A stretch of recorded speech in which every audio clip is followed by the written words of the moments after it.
This is a really sad story. A couple in New York is accused of murdering their son in a way that was inspired after they saw the movie Manchester by the Sea. Now, in that movie, Casey Affleck's character, his kids are accidentally killed in a house fire and he is not held responsible for it because it was an accident. Now, these parents, we see them here, Ernest Franklin, 35, and Heather Franklin, 33, are accused of killing their son because they, according to reports, they had said that they were growing tired. I mean, this quote is absolutely terrible. She wrote on Facebook about the strain Jeffrey's special needs had been putting on her.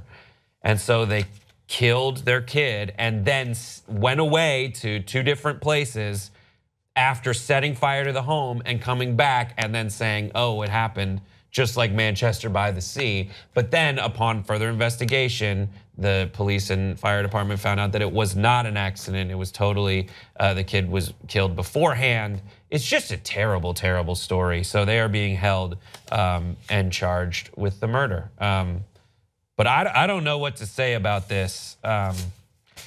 So what do you guys think? It's terrible. That's what you say to something like this, Brett. There's nothing.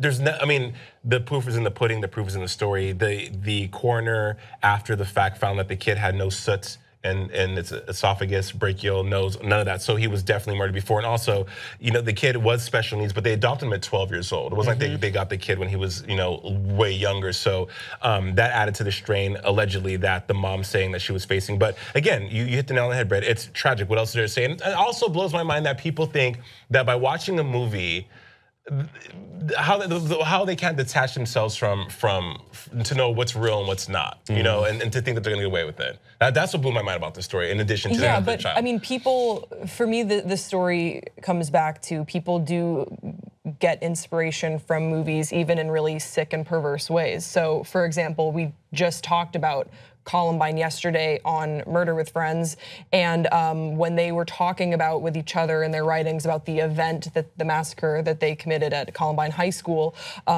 they would sometimes refer to it as NBK, Natural Born Killers, because they were inspired somewhat by the movie with Woody Harrelson. Now, obviously, the attack was very different from that, but they wanted that sort of fame and notoriety that they saw from that movie. So it's not the first time, it won't be the last time, unfortunately, that people see a movie and they think, oh, that's something I could get away with. There was another story, we might have even reported on this show or maybe on the TYT main show about someone who watched No Country for Old Men and thought that what he does to the gas, the exhaust, gun, that was a way to kill someone. She tried to do it. Unfortunately, I believe that if she was thwarted or someone noticed that it didn't go off as expected. But people get sick in inspiration for what they want to do in movies because they think, oh, if you can pull it off in a movie, I'm even more cunning in real life. I can figure it out. And this is just incredibly tragic, but this is sort of when you're living in a media saturated culture, this is the sort of thing that's going to happen. Yeah, these people suck. They do. It's not the movie. The movie is not to blame. It's absolutely this person to blame. I mean, that's not what the movie's about.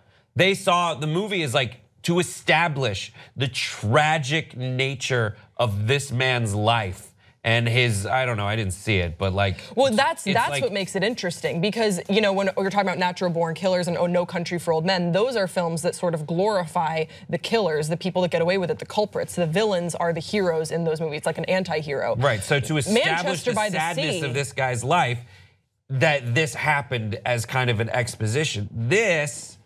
These people took it completely out of left field. And that just shows that there's something wrong with them. There's something off with them, that you could watch a heart-wrenching movie like Manchester by the Sea that does not glorify the house burning that the children die in, and that they would see that and they would warp it in their brains is what is so unsettling. And also, usually you're used to seeing kids get the wrong idea after seeing a movie. These are parents. These are 32 or 33 and 35-year-old parents. It's their fault. And yeah, Brett, you're right. It is absolutely their fault. And they knew what they were getting into when I would want to know, in addition to why their thought process of killing the kid is, what were they thinking when they adopted the child initially? Because again, they knew the kid had special needs. Yeah. And in the article, the woman spoke that he couldn't control his urine. He had frequent bowel movements involuntarily. It was just all these things that I'm sure they knew initially. So it's like the thought process for me is, okay, well, you're obviously assuming the responsibility of a child that has a lot of issues,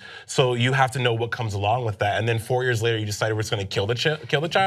Yeah, like their sanity, in addition to the murdering the kids, need to be questioned as well too. Yeah, I'm sorry. This is not this child's problems are inconvenient for you. This is a sick story. What do you guys think? Give us your thoughts in the comment section below, and we'll see you next time on Pop Trigger.